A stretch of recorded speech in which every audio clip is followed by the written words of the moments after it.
Hey guys, welcome back to Release the Craftin. Priscilla here with a new randomizer that I am sharing with you guys. It is the Tagmatic. This is going to be up on my blog, so if you are looking for this digital, it will be up on my blog, which is in my website. That's linked down below in the description box. You go to releasethecraftin.com, you go to the little top corner, hit the little drop down menu, you're going to see blog. It's going to be there. I'm going to say that up front because I usually forget and then I have to explain myself in the comments. So, website, blog, drop down menu, there, blog. You find it. This is going to be up there. I thought it would be fun to put together another sort of random builder type thing, and I thought it'd be fun to make it a tag generator because the Tagmatic sounds cool in my brain, and I thought it'd just be fun, something to play with. I especially like, I think, because in the summer, for me in particular, I'm not going to say for everybody, but for me, it's kind of a downtime, kind of a chiller time, and I like to sort of test things out, explore some stuff creatively, and I know, like, one of my big things here is sort of battling burnout, and when you're feeling burnout, one of the easiest ways to sort of get past that is to try some new things, and maybe push the envelope on what you normally would do and do something different, but that's not, like, super easy to do, especially if you're not feeling very creative in the first place, right? So, I thought I would put this together, and I'll explain it in a second, and, you know, make something that would probably help you get, like, a launching point so that you could, you know, make some fun art, try some different things, maybe make some combinations of things that you wouldn't have tried necessarily before, and just have fun creatively playing in a fairly low-stakes way. So I set this up so that you could do it with dice, because I'm a nerd, so I have a full set of D&D dice. But you don't have to have dice in order to do this. You could cut these up and put them in little, like, jars or cups or envelopes or whatever, and just pick out one at random. You could put the number down and put it in a cup and pick out numbers. You could do, like, a random number generator, or you could just pick one.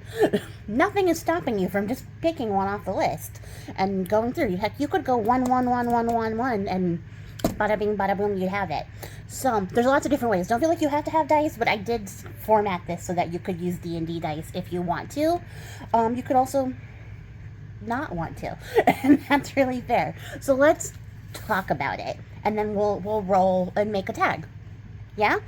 So, does it have to be a tag? No.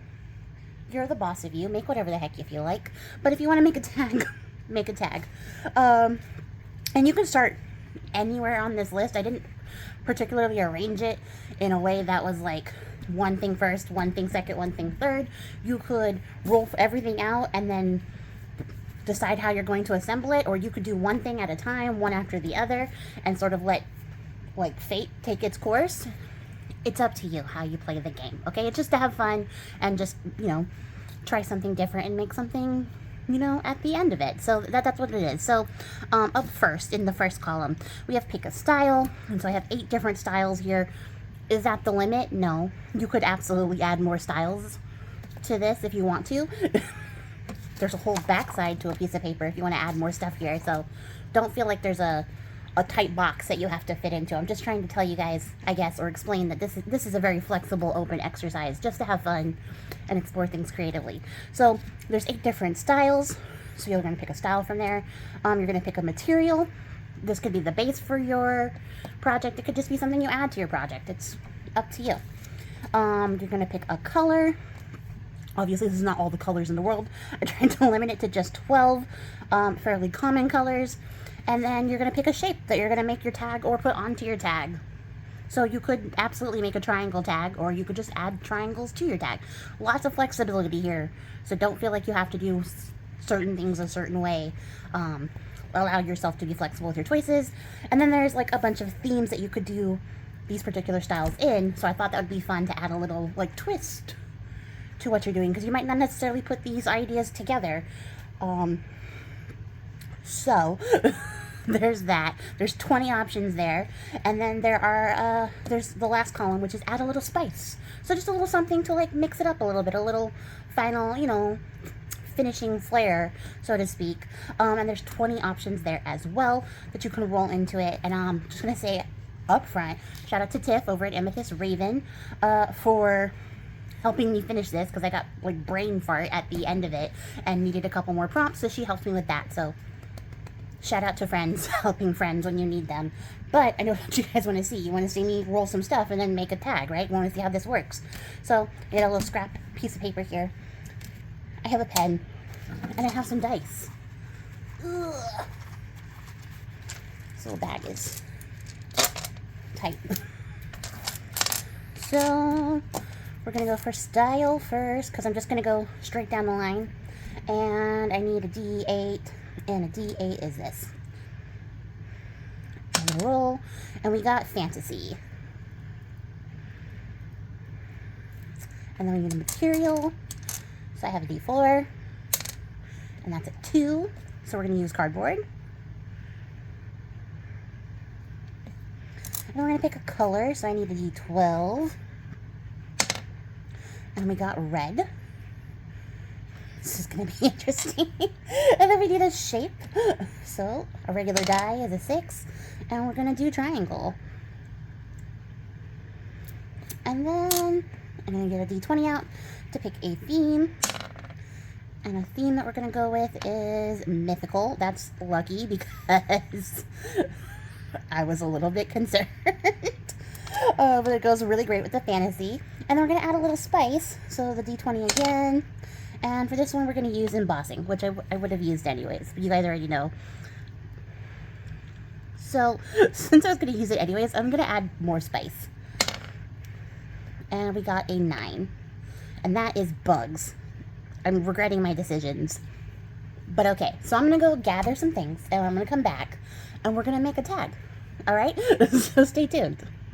Okay, guys, so for the start of this, the debut of the Tagmatic, we have some interesting prompts, and I wasn't quite sure how they were going to go together, but I decided to start with a file folder as the base, and I wanted it to have a fun shape, because I decided I was going to make the triangle part of the overall composition, as opposed to the actual shape of the tag. So I wanted it to have a fun shape to go with this fun triangle, and that's where I started. And then because I wanted the tag to have some body, I just cut out 2 pieces of that file folder so that it would have a little bit more substance as a base. I'm going to stick them together and then brainstorm as to how we're going to make this look fantastical with cardboard, the color red, a triangle, and something mythical. Also doing some embossing and somehow make it bug. So as you can see, I am using a die as my triangle because I just didn't want to draw out my own triangle, and I already had that pack of dies out to get the hexagon shape that we used. And I'm just using a scrap bit of cardboard here that I already pulled like the top layer off of so that the corrugation would be visible. And then I'm like, checking my stuff, making sure it all fits there correct. And I decided to do something I did back when I was doing Moz and the Scratic because I really liked how it looked, which was to add some gesso to the corrugation and then to go over the top of that with some embossing powder to add a little sparkle and make it a little bit more magical than a hunk of cardboard on top of card. I don't even have anything else to say in between these steps. I just want to sort of explain to you my thought process here, and show you how I'm going to put these random things together. Because for a minute, I will be very honest, I was stumped. I was very stumped. I think, I think like the bugs really like threw me off because I was like all pretty like set on what I was going to do all the way up until I hit bugs, and then I was like, oh, I don't know. So yeah, there's a lesson in there that I will not learn because I actually really like what I did for this one, and it came out really cool, and I'm really happy with my decision to actually add twice the spice. And I do think that's like the fun thing with this Tagmatic, because you could add as much spice as you wanted. If you find yourself like stuck somewhere, you could add more spice. Absolutely. You could come back and add another color. You could do all sorts of stuff. Like there's just a lot of ways to sort of beef up your tag making and have fun doing something a little bit out of the box and something that maybe you didn't plan on doing, because obviously it's a random generator, so you couldn't have planned it unless you tried, unless you're intentionally picking out which prompts you're going to do. There's really no planning behind it. So then I was like, okay, so I want to get a little bit of color on this background. I still wasn't sure at this point how I was going to make this look like fantasy, but I was like, okay, I'm going to start with this like scroll work pattern and has like some flowers and some leaves attached to it. That's a little fancy schmancy on my little sort of semi grunged up background there. And so I'm going to emboss those. I'm going to emboss them in red so that I can check off the red color for my list of requirements. But also, I want to say they're not requirements. Like for me, because I chose to do all of these prompts and whatever, they're a requirement. But like if you're playing along and then you just can't figure out how to make a component work, don't feel like you have to use it. You're the boss of you. You can absolutely erase it or re-roll or do whatever you need to do to make it work. Don't stress yourself out trying to hit every single line on the Tagmatic if you aren't feeling inspired to do so. So yeah, so I really like this, and then I was like, oh, I kind of actually really like how this red looks on this craft colored background, and I hadn't even like, it's not something I would have normally tried, but I actually really like how it looks. But then I was like, okay, so it looks nice, but is it giving like fantasy? Is it mythical feeling? How can I make this more mythical? And hopefully I do that next because I'm talking about it right now. I really don't remember what order I did this in. Oh yeah, I did. So I went and got some of my Primo wax. This is the color Royal Robes. It's the like the opal one. So it has like a white base but a iridescent sort of shimmer to it. So then I was like, okay, well now we're looking a little mythical here because it's got this nice little like purple sheen sort of coming through. Um but it's like subtle, so it's in the background until you catch the light the right way. And so then I was like, okay, so now we got to get the triangle on here, make it work. At the end, does it come out to be a little bit of a diamond? Yes. Is it still a triangle? Yes. Spiritually, it's a triangle, so there's that. Can you really tell that it's a triangle at the end?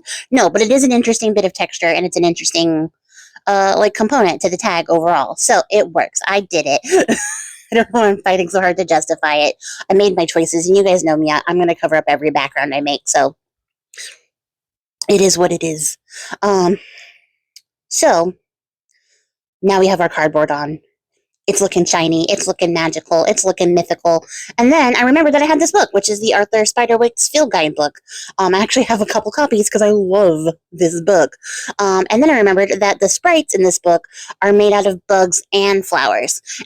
And so I was like, ta-da, bugs have been accomplished. And you're doing a mythical creature. Bada bing, bada boom, you got it. So this was super exciting for me. Also, I love these sprites. I think they're so pretty. I really love the style of artwork that they brought out for the Spiderwick books. Haven't actually read a lot of like the Spiderwick books. I've seen like all the movies and all the attempts to like remake it into a TV show and all sorts of stuff like that. And I've seen a lot of the art books and stuff like that are surrounding it, but I have never actually read the books outside of the field guides. But I really love the art style that's associated with the Spiderwick stuff. So like when I see it, I pick it up because they're just really fun. And I just really like this because this one in particular, she has sort of a triangular shape, which is why I picked her because it was like double triangle. But also she has like an orchid type body. She looks a little bit like one of those orchid mantises. If you've ever looked up those, they're pretty neat looking. But she looks like if you turned an orchid mantis into a fairy. And I thought she was really pretty. So I'm just going to fussy cut her out and then get like real lost in the little tiny details that I didn't really need to spend that much time focusing on. But I was like, no, it must have a shape. So I spent a lot of time trying to get in those little tiny crevices because I am nothing if not consistently fussy when I'm doing stuff. But also, I really wanted the background to show through as much as possible. And I knew that she was going to take up a big chunk of the space. She's the focal point. She should. But I wanted, as much background visible as possible because we worked on it. And I didn't want you guys to be like, Priscilla, you made another background and you covered it all the way up again. Because, it is telling the story here of this fantastical, mythical element that we were trying to get across. So it had to be a little bit visible. So yeah, so after that, I was like, okay, so you have this bug-like sprite that's going to cover, these bases for you. But then I was like, it needs a little more bug, just to be like a little more honest with my application of it. So I was like, okay, I really love how she looks. I think she looks great there. I love the frame of the tag for her. But I'm going to add the butterfly wings in the background, like they're kind of like a halo, like a crown or a halo effect. To sort of like really frame her face, I guess, is really kind of what I was thinking here. Um, just now realizing this looks like I made a pyramid to a butterfly before I put her down, which is actually kind of funny, and I could do that. I did at one point think that the corrugation, the way that I had done it, looked like stairs with like the triangle point going up and getting smaller to the back, like, the perspective of like stairs stretching into the distance. I did actually think about that for quite a minute. But then I used a little snippet from my little autumn word sheet that says fairy tale forest, because every good tag in my brain needs words or something like that to finish it off, and I just felt like it needed something. And yeah, I'm really happy with how this came out. I think it came out great. I'll show you guys a close up. I thought this was really cute, really fun, and something that I wouldn't have made on my own, but thanks to the Tagmatic, I made it. So, like, give it a shot, guys. Let me know what you think, and then tag me if you make something or you try it out. If you make a video, I definitely want to see it, so make sure that I see it. Give me a tag. Tag me in your tag, and let me know if you're going to try out making your own tags with the Tagmatic. That's it for me, guys. I appreciate your faces. I will catch you all in the next one. Definitely going to do some more videos with the Tagmatic, so stay tuned for that. And until then, guys, happy crafting and goodbye.